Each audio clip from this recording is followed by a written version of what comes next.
오늘 하나님께서 저희들에게 주시는 말씀입니다. 예레미야 33장 1절에서 9절까지의 말씀입니다. 예레미야 33장 1절에서 9절 우리 같이 한 목소리로 우리 읽도록 하겠습니다. 구약 1105쪽에 있습니다. 예레미야 33장 1절에서 9절 말씀입니다. 우리 같이 천천히 한 목소리로 우리 가정에서 교회에서 우리 같이 읽도록 하겠습니다. 읽겠습니다. 시작. 예레미야가 아직 시위대 뜰에 갇혀 있을 때에 여호와의 말씀이 그에게 두 번째로 임하니라. 이르시되 이를 행하시는 여호와, 그것을 만들며 성취하시는 여호와, 그의 이름을 여호와라 하는 이가 이와 같이 이르시도다. 너는 내게 부르짖으라. 내가 내게 응답하겠고 내가 알지 못하는 크고 비밀한 일을 내게 보이리라. 이스라엘의 하나님 여호와께서 말씀하시니라. 무리가 이 성읍의 가옥과 유다 왕궁을 헐어서 갈대아인의 참호와 칼을 대항하여 싸우려 하였으나 내가 나의 노여움과 분함으로 그들을 죽이고 그들의 시체로 이 성을 채우게 하였나니 이는 그들의 모든 악행으로 말미암아 나의 얼굴을 가리어 이 성을 돌아보지 아니하였음이라. 그러나 보라, 내가 이 성읍을 치료하며 고쳐 낫게 하고 평안과 진실이 풍성함을 그들에게 나타낼 것이며 내가 유다의 포로와 이스라엘의 포로를 돌아오게 하여 그들을 처음과 같이 세울 것이며 내가 그들을 내게 범한 그 모든 죄악에서 정하게 하며 그들이 내게 범하며 행한 모든 죄악을 사할 것이라. 이 성읍이 세계 열방 앞에서 나의 기쁜 이름이 될 것이며 찬송과 영광이 될 것이요 그들은 내가 이 백성에게 베푼 모든 복을 들을 것이요 내가 이 성읍에 베푼 모든 복과 모든 평안으로 말미암아 두려워하며 떨리라. 아멘. 성도님들, 오늘부터 코로나 은혜 시리즈로요. 오늘은 좀 기도에 대해서 좀 말씀을 드리려고 합니다. 우리가 자주 사용하는 한자 고사성어 가운데 사면초가라고 하는 말이 있습니다. 이렇게 할 수도 없고 저렇게 할 수도 없는 동서남북 사면이 다 막혀있는 상황에 쓰는 말인데 요즘 우리네가 처한 삶의 현실의 모습이 바로 이런 사면초가의 모습이 아닐까라는 생각을 하게 됩니다. 한번 이렇게 뉴스를 통해서 세계를 한 번만 보시더라도 세계가 이 백신, 이 자국의 이익을 위해 국가 간의 질서, 신의, 이런 것들이 헌신짝처럼 벌어지는 것들을 우리가 보게 됩니다. 지금은 남북의 긴장 상황이 조금은 풀려졌다라고 하지만 또 언제 어떻게 변할지 모르는 이 남북의 긴장의 상황이 여전히 우리나라 가운데 있을 뿐만 아니라 국내적으로도 한번 보시면요. 요새는 젠더의 갈등도 일어나고 그러니까 세대 갈등을 뛰어넘어 젠더의 갈등, 또 진보냐, 보수냐, 라고 하는 그런 진영의 논리, 그리고 여러 가지 논리들로 두동강이 나아져 있는 그런 나라의 모습들을 보게 됩니다. 여기에 코로나에 따른 내수 침체가 있고요. 또 얼마 전에 달걀값이 지금 거의 10,000원에 육박을 하는데요. 달걀값도 오르고 또 라면값도 올랐고요. 또 실업률의 증가가 있고 자영업을 하시는 분들은 못 살겠다고 자동차를 가지고 경적을 울리면서 데모를 하기도 하고 그것을 막기도 하고 또 젊은 사람들은 코로나로 인해서 이 취업의 난, 그래서 이 자살률의 증가가 우리나라가 아주 크게 올라가고 있는 모든 정황을 보면 정말이지 나갈 길이 보이지 않는 이 사면초가의 상황이다라는 것을 우리가 깨닫게 됩니다. 여러분 그것뿐만이겠습니까? 우리 성도님들의 영적인 갈급함도 사실은 사라지고 있습니다. 한국교회가 마치 요한계시록에 등장하는 라오디게아 교회처럼 열심히 식었습니다. 뭐 차든지 덥든지 둘 중에 하나가 되어져야 되는데 뭐 비대면 예배를 드리는 여러 가지 상황 속에서 우리의 마음이 언제부턴가 식어지기 시작을 한 거죠. 옛날 우리 한국 초대교회 어르신들, 성도님들의 삶을 보시면 무식하고 가난하긴 했는데 뭐가 있었습니까? 이 꺼끌꺼끌한 이 영성이 있었습니다. 그러니까 하나님이면 된다라고 하는 그런 강력한 믿음이 있었습니다. 그래서 말씀을 듣기 위해 어떻게 하죠? 한겨울 추위에도 수십 리를 걸어 다니기도 하시고 어떨 적에는 수백 리를 걸어서라도 말씀을 듣기 위해 교회를 걸어갔던 분들이 우리 선배님들이십니다. 주의를 지키기 위해서 핍박과 손해를 감수하셨던 분들이고 기도를 할라치면 밤을 새는 일, 금식하는 일이 부수직이었던 것이 우리 선배님들의 그런 꺼끌꺼끌한 영성 속에 있었습니다. 그래서 그러는지 우리 한국교회가 복을 받았어요. 그 덕분으로 부유해지고 그 덕분에 유식해지고 한 30년 전만 하더라도 미국의 찬양 가사를 그대로 가지고 와서 우리 한국교회에서 불렀는데 이제는요 그런 일들이 거의 없습니다. 그 정도로 한국의 기독교 문화가 성숙해져서 스스로 작곡하고 작사해서 교회에서 많이 불러지고 있는 현실입니다. 그런데 우리의 상황은 어떻습니까? 이 복음에 대한 갈망이 식어져 가고 있습니다. 라오디게아 교회처럼 그 교회가 스스로 이렇게 얘기를 하는 거죠. 나는 부자입니다. 부족한 것이 하나도 없습니다. 그런데 그런 교회를 향해서 하나님께서 하시는 말씀은 내가 보니까 너가 곤고한 것이 있고 가련한 것이 있고 가난한 것이 있고 눈먼 것과 벌거벗은 것이 있다. 그렇게 우리 하나님께서 말씀을 하십니다. 성도님들, 왜 코로나19가 왔습니까? 지난 주 중에도 어떤 성도님하고 통화를 하다가 왜 코로나19가 한국에 왔을까요? 여러분, 하나님께서 저희들에게 깨우치라고 또 마음을 다시 하나님께로 돌아오라고 분명히 말씀하고 있는 현실이라고 생각을 합니다. 여러분, 오늘 본문 말씀의 배경은 유다 왕국이 BC 586년에 멸망을 하는데요. 망하기 1년 전 예레미야 선지자가 활동했던 시기에 쓰여진 본문입니다. 여러분, 오늘 본문을 보시면 예레미야 선지자가 유다의 운명을 보니까 결정적으로 기울어져 가고 수도 예루살렘은 바벨론의 군대에 포위가 되어져 있고 설상가상으로 자기는 이 조국의 운명이 바벨론으로 넘어갈 거예요. 그러니까 포기하고 그들에게 항복을 하세요. 그렇게 이야기를 하다가 왕실 감옥에 갇히게 되어졌습니다. 여러분, 한번 상황을 보시면 하나님의 부름받은 종입니다. 내가 가고자 해서 갔던 길도 아니고 하나님께서 부르셔서 억지로 갔던 그 길입니다. 순종해서 간 그 길인데 그 하나님의 사랑을 세상 앞에 제대로 펼쳐보지도 못하고 지금 예레미야가 어디에 갇혀 있느냐 하면 감옥에 갇혀 있는 상황입니다. 얼마나 답답하겠습니까?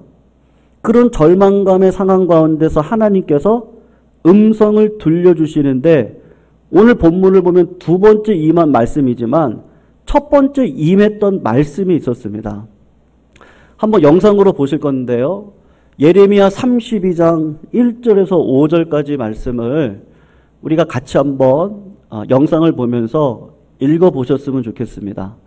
하나님께서 말씀이 첫 번째로 예레미야에게 임하고 또 예레미야가 행했던 그런 말씀인데요. 우리 32장 1절에서 5절까지 같이 한번 읽어보도록 하겠습니다. 읽겠습니다. 시작.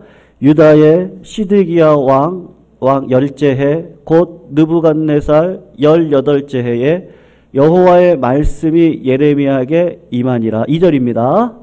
그때의 바벨론 군대는 예루살렘을 에워싸고 선지자 예레미야는 유다의 왕의 궁중에 있는 시위대들에 갇혔으니 이는 그가 예언하기를 여호와의 말씀에 보라 내가 이 성을 바벨론 왕의 손에 넘기리니 그가 차지할 것이며 유다 왕 시드기야는 갈대아인의 손에서 벗어나지 못하고 반드시 바벨론 왕의 손에 넘겨진 바 되리니 입이 입을 대하여 말하고 눈이 서로 볼 것이며 그가 시드기야를 바벨론으로 끌어가리니 시드기야는 내가 돌볼 때까지 거기 있으리라. 여호와께서 이와 같이 말씀하시니라 너희가 갈대아인과 싸울지라도 승리하지 못하리라 하셨다 하였더니 유다 왕 시드기야가 이르되 내가 어찌하여 이같이 예언하였느냐 하고 그를 가두었음이었더라. 아멘. 여러분 여기 보면 예레미야가 시위대 뜰에 갇혔던 이유가 무엇입니까? 하나님께서 주신 말씀 때문에 시위대 뜰에 갇혔습니다. 근데 그 내용이 뭐냐 하면 유다 나라가 바벨론에게 망한다는 것이고 또 시드기야 왕은 포로로 잡혀간다는 내용입니다. 이 메시지를 들었던 왕은 뭐 당연히 어떻게 하겠습니까? 당연히 예레미야 선지자를 가두는 것이죠. 여러분 예레미야 선지자의 별명이 있는지 뭔데 아세요? 눈물의 선지자입니다. 통곡과 눈물의 선지자가 예레미야의 별명인데 여러분 그가 왜 눈물의 선지자일까요? 몇 가지 이유가 있습니다. 첫 번째 이유는 오늘 본문에 나와 있는 것처럼 많은 어려움에 대한 메시지를 그 시대 앞에 증거했던 역할을 하는데 이건 뭐 십자가의 길을 걸어가야 되는 말씀입니다. 그러니까 눈물을 안 흘릴 수 없는 상황이죠.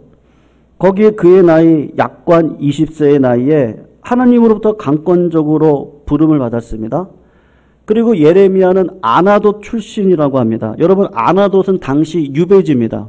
우리나라가 조선시대 때 강화도, 전라도, 제주도 그런 쪽으로 유배를 보내게 되어졌는데 여러분 몰락한 후손의 집안에 태어난 자가 예레미야죠. 정적들로부터 제거된 부모 밑에서 태어난 인물입니다. 그리고 예레미야가 무슨 말을 했냐면 나는 아이라 말을 못합니다. 제가 생각할 때 예레미야는요 성격이 소심합니다. 그런 이런 자신의 핸디캡 때문에 하나님의 시대적인 부름을 사양을 하다가 결국은 눈물로 이 부름의 길을 순종하고 나서는데 그런 예레미야가 지금 어디에 갇히는 거예요? 시위대 뜰 안에 갇혀 있게 됩니다. 여러분 얼마나 감당하기 힘들겠습니까? 인생의 밤을 맞이하는 것이죠. 우리가 이 땅을 살아가면서 성도님들 우리가 인생의 밤을 맞이할 때가 많습니다. 가끔씩 뜻하지 않는 막다른 골목을 만나기도 됩니다. 그것을 가리켜서 인생의 밤이다, 폭풍과 같은 밤이다, 광풍이 있는 밤이다 그렇게 이야기를 하는데 여러분 갑자기 건강이 나빠지는 성도님들도 계시고 아니면 직장을 잃게 되기도 하고 사업이 안 되기도 하고 또 가정에 어려움이 오기도 하고 여러분 인생의 밤이 찾아오는 것이죠. 주중에 30대 후반 어떤 젊은 집사님하고 잠깐 통화를 했는데요. 그분이 저한테 그렇게 이야기를 하더라고요. 남자들이 직장에 대한 환멸과 이 불만 때문에 괴로워한다는 겁니다. 그래서 그게 무슨 말이냐고 제가 그렇게 이야기를 했더니 20대 후반 30대 초반에 큰 꿈을 가지고 출발했던 직장 생활에 자신의 인생을 다 걸었다는 겁니다. 그런데 30대 후반, 이제는 뭐 40대 중후반이면 회사에서 당신은 쓸데없는 사람인 것처럼 취급을 하고 이제 나가라고 이야기를 한다는 것이죠. 그때 드는 생각이 뭐냐 하면 이것이 내가 쏟은 삶의 전부인가라는 환멸을 느끼기 시작을 한다는 겁니다. 그래서 그런가요? 요새 그 파이어족이 유행인데요. 젊은 시절에 한번 돈 벌어서 뭐 나라를 위해서 헌신했더니 뭐 그런 명예심 같은 게 이제 없는 거예요. 국가를 위해서 헌신하고 어떤 조직을 위해서 헌신을 해도 그냥 이용당한다라는 생각이 드니까 젊은이들 가운데 있는 생각이 뭡니까? 그냥 젊은 시절에 한껏 돈 벌어서 회사 빨리 나와서 그냥 가족들과 행복하게 보내다가 가면 된다. 그런 환멸에 대한 이야기를 하는데 여러분, 인생의 밤이 찾아오는 거 아니겠습니까? 우리가 본능적으로 밤을 두려워하고 할 수만 있으면 피하려고 합니다. 근데 이상하게도 하나님께서는 그런 밤을 저희들에게 주세요. 제가 코로나의 은혜를 지난 주일에도 말씀을 드렸는데요. 여러분, 코로나는 은혜예요. 성도님 믿으시죠? 은혜라고 꼭 믿으시기를 정말로 부탁드립니다. 모든 상황이 그렇습니다. 인생의 밤을 하나님께서 왜 우리들에게 보내시죠? 뭐 코로나19로 인해서 백신이 나왔을 때만 하더라도 저는요, 이제 성도님들하고 성경 공부하고 뭐 소그룹에 대한 이런저런 이야기, 또 교회가 걸어가야 될 비전에 대해서 야, 이렇게 이야기 나누면 되겠다라고 생각을 했는데, 뭐 델타 변이, 뭐 이제는 뭐 람다 변이, 오히려 확증자가 더 많이 나오고 있는 상황 아닙니까? 근데 이 모든 것을 허용하신 분이 누구시죠? 하나님이십니다. 우리의 인생을 되돌아놓고 보면 뭐 여전히 부족한 인생입니다만, 그래도 성숙한 자리에 우리를 불러주시고 요동하지 않는 자리에 불러주시고, 또 어떠한 상황 가운데서도 하나님을 바라보고 말씀과 기도를 놓치지 않고 살아가는 그 힘을 누가 주셨느냐 했을 때, 어디서 얻었느냐 했을 때, 인생의 밤을 통과해 왔던 저희들이 다 아는 거죠. 고난도 유익이라는 걸 압니다. 약할 그때 강함이라는 걸 하나님께서 그 힘들고 어려운 시절을 통해서 저희들에게 알려주셔서 어떤 마음을 갖고 살아가게 하죠? 하나님을 사랑하고 그 사랑하는 자녀로서의 삶을 살아가도록 우리를 이끌어 가시는 겁니다. 그때 하나님께서 저희들에게 주시는 축복이 뭐예요? 코로나 은혜의 축복이 뭡니까? 참 신기하게도 하나님은요, 기도를 놓치지 않게 하세요. 성도님들, 지금 시위대들에 갇혀서 절망의 시간을 보내고 있는 예레미야가 하나님의 임재를 경험합니다. 그게 오늘 본문의 3절에 나와 있는 말씀이에요. 3절을 보시면 뭐라고 이야기를 합니까? 너는 내게 부르짖어라. 여러분, 부르짖으라고 이야기를 해요. 히브리어로 케란데요. 우리 교회 성도님들 중에서 뭐 부르짖는 성도님들도 계시고 그냥 이렇게 조용히 기도하시는 분들도 계시는데, 지금 하나님께서는 뭐라고 말씀하시느냐 하면 부르짖으라고 이야기를 하고 있습니다. 간절하게 특별하게 마음을 쏟고 기도해라. 왜 강력한 기도를 하나님께서 하라고 하시죠? 내 힘으로 안 되기 때문이죠. 내 힘으로 감당할 수 없기 때문입니다. 나는 약하기 때문입니다. 하나님께서 내 삶을 이끌어 가셔야 되기 때문입니다. 그러니까 살아있는 하나님께서 오늘도 코로나의 은혜 가운데 주셨던 말씀이 뭐냐 하면요, 부르짖으라는 거예요. 고난 가운데 하나님께서 우리에게 찾아오셔서 하시는 말씀이 뭐죠? 구하라, 찾아라, 두드리라, 그리하면 찾을 것이고 열 것이고, 두드리는 자에게 그 문이 활짝 열리는 것을 경험할 수 있도록 하시는데, 누가 하십니까? 성령님이 하십니다. 내 힘으로 되어지는 것이 아니고 하나님의 은혜로 살아간다는 존재라는 것을 알게 해주시기 위해서 하나님께서 이 코로나의 어려운 가운데서도 저희들에게 주시는 요구가 뭡니까? 기도하라는 것이죠. 여러분, 기도하라고 하는 하나님이 어떤 하나님이시니 이기시기 때문에 그래요? 오늘 본문 2절을 성경 한번 보세요. 그는 이를 행하시는 여호와, 그것을 만들며 성취하는 여호와. 여러분, 여기 오늘 동사를 세 가지가 있습니다. 행하시고 만드시고 성취하시는 여호와라고 말씀하시죠. 여러분, 행하시고 만드시고 성취하시는 여호와는 하나님께서 창조 사역을 하실 때 쓰셨던 동사입니다. 본문 2절에 이런 신실하신 하나님, 창조주 하나님을 여호와라는 단어를 3번이나 쓰고 있습니다. 약속에 있어서 신실하신 분이고 스스로 이것을 이뤄갈 거니까 걱정하지 마. 지금 하나님께서 하나님의 이름을 3번이나 불러가면서 내가 만드는 하나님이야, 성취하시는 하나님이야, 일을 행하시는 여호와 하나님이야, 그것을 지금 의도적으로 강조하고 있는 것이죠. 사랑하는 성도님들, 예레미야에게 다가오신 그 주님이 누구십니까? 성도님들에게 지금도 역사하시는 그 하나님이 누구시죠? 성삼위 하나님이 누구십니까? 온 우주 만물을 창조하신 하나님입니다. 성자 예수 그리스도가 누구십니까? 하늘과 땅의 모든 권세를 가진 자죠. 하늘에 있는 자나 땅에 있는 자나 땅 안에 있는 자들 그 발 앞에 엎드려 영원히 찬송받으실 하나님이 바로 성자 예수님이십니다. 그러면 성령 하나님은 누구세요? 한 번 택한 우리의 인생에 영원한 동행자가 되어주셔서 우리의 삶을 인도하시는 분이죠. 그런 하나님께서 오늘 우리들에게 묻습니다. 그러면 당신은 누구세요? 나는 누굽니까? 네, 나는 죄인이에요. 나는 아무것도 할 수 없는 자입니다. 시위대들에 갇혀있는 자입니다. 코로나19의 상황 가운데 어쩔 수 없이 이렇게 예배를 드려야 되는 상황 가운데 있는 자입니다. 죄인 중에 죄인입니다. 하나님과 화목할 수 없는 원수의 관계 속에 있었던 자입니다. 근데 그런 우리들을 하나님께서 예수 그리스도를 이 땅 가운데 보내주시고 우리 죄를 담당케 하시고 십자가에 돌아가게 하셔서 그 흘리신 보혈의 피로 우리 죄를 말끔히 씻어주셨죠. 그것뿐만입니까? 예수 그리스도를 통해서 우리들에게 주신 은사가 있습니다. 근데 그 은사가 뭐죠?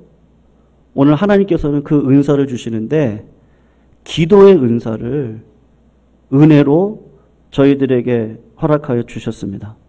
성도님들 3절 말씀을 한 번만 더 보세요. 부르짖어라 내가 응답하겠고 부르짖어라 내가 알지 못하는 뭐를 주신다 그래요? 크고 은밀한 일을 내게 보여주시겠다. 여러분 크고 은밀한 일이 뭐예요? 성도님들 이스라엘의 용서와 회복입니다. 지금의 상황은 어때요? 조국 유다가 풍전등화처럼 언제 무너질지 모르는 위기입니다. 아니 이미 무너지고 있어요. 무너질 겁니다. 그리고 70년의 포로 생활을 할 겁니다. 근데 하나님께서는 기도하는 자에게 뭘 주신다 그래요? 미래를 볼 수 있는 능력을 주시는데 크고 은밀한 일, 이스라엘이 회복되어지고요. 이스라엘이 용서가 되어지는 것들을 오늘 기도하고 부르짖는 가운데 하나님께서 응답으로 딱 떨어뜨려 주시는 거죠. 사랑하는 성도님들, 오늘 본문 6절에서 8절까지 말씀을 우리 같이 한번 읽어보면 좋을 것 같아요. 하나님의 비밀한 응답의 내용입니다. 우리 같이 한번 6절에서 8절까지 읽습니다. 시작. 그러나 보라 내가 이 성읍을 치료하며 고쳐 낫게 하고 평안과 진실이 풍성함을 그들에게 나타낼 것이고 내가 유다의 포로와 이스라엘의 포로를 돌아오게 하여 그들을 처음과 같이 세울 것이며 내가 그들을 내게 범한 그 모든 죄악에서 정하게 하며 그들이 내게 범하며 행한 모든 죄악을 사할 것이라. 사랑하는 성도님들 왜 은밀한 약속이어야 됩니까? 현실은 납득이 안 되는 거예요. 성도님들 코로나19 반드시 무너질 줄로 믿습니다. 이 질병 반드시 없어질 겁니다. 우리가 마스크를 쓰지 않고 온전히 예배를 드리고 교제하고 함께 찬양하고 기뻐 울고 웃는 자리가 분명히 올 것입니다. 근데 하나님께서 그런 약속을 누구에게 주세요? 부르짖고 간구하는 자에게 주시겠다라고 말씀하고 계십니다. 사랑하는 성도님들의 마음속에 있는 비밀이 있으시죠? 힘든 거 있으시죠? 그걸 누구한테 토해 놓으세요? 마음이 통하는 사람에게 토해 놓지 않으십니까? 기도는 하나님께 누구에게도 토해낼 수 없는 마음을 하나님께 토해낼 수 있는 특권입니다. 오늘 당장은요, 참 코로나19 이 4차 대유행으로 저도 참 답답해요. 그냥 다 와서 예배드리라고 하고 싶은데 나라에서는 되도록이며 또 우리 교회 뭐 앞에 또 이미지가 있잖아요. 지금까지 또 잘해 왔는데 언제까지 이렇게 예배를 드려야 될까? 하나님 언제까지입니까? 이 자영업자 우리 교회에서 사업장 운행하시는 성도님들 참 힘들고 더 어렵다고 그러시는데 아니 언제까지 이렇게 어려운 길을 걸어가게 하셔야 됩니까? 우리 어르신들 좀 바깥에 자유롭게 돌아다니셨으면 좋겠는데 그럴 수도 없고 뭐 하나 교제를 하려고 해도 할 수도 없고 뭐 만나가지고 좀 찬양 부르면 마음도 열리고 또 마음에 이렇게 푸근해지고 또 서로의 마음을 나누고 참 그랬으면 좋겠는데 찬양도 부를 수 없는 현실이 언제까지입니까? 근데 하나님 뭐라고 그러세요?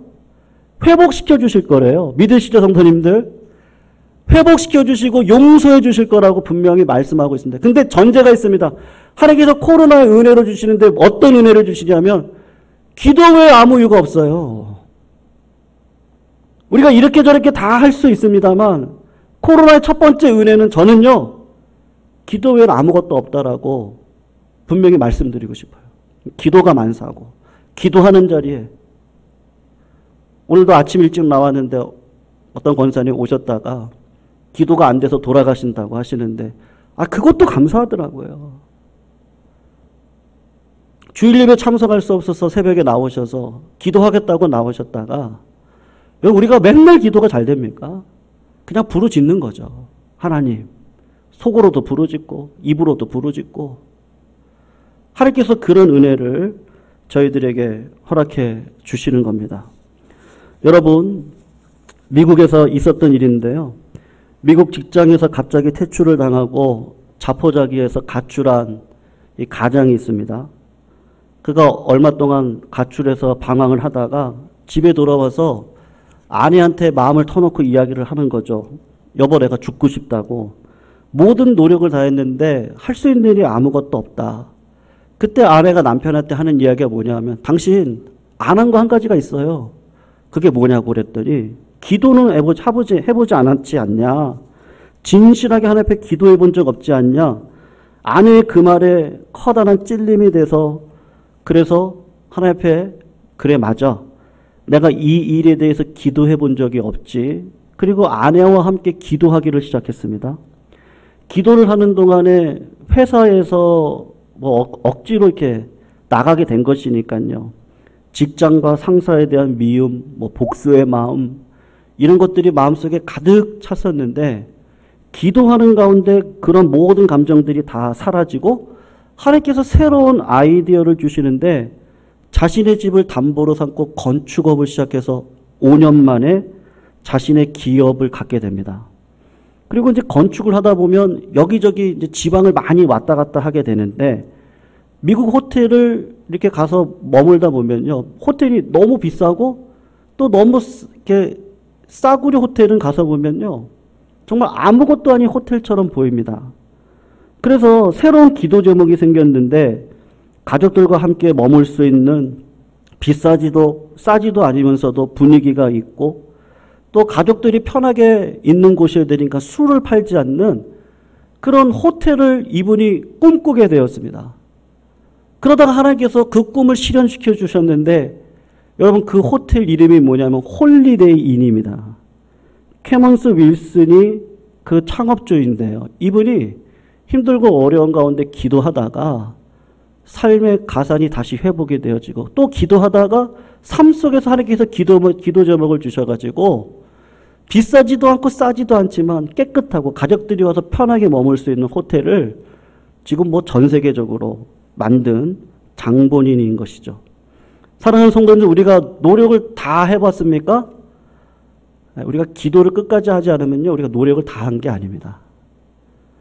이 힘들고 어려운 상황 속에서 아마 집에서 예배 드리시는 것이 이렇게 현장에 나와서 예배 드리는 것만큼 감흥이 있지는 않을 겁니다. 그럼에도 불구하고 성도님들, 이 어려운 시기를 먼저는요, 이 기도로 이겨가시는 성도님들이 되시기를 정말로 주님의 이름으로 부탁드립니다. 어렵지 않았던 적은 한 번도 없지 않았습니까?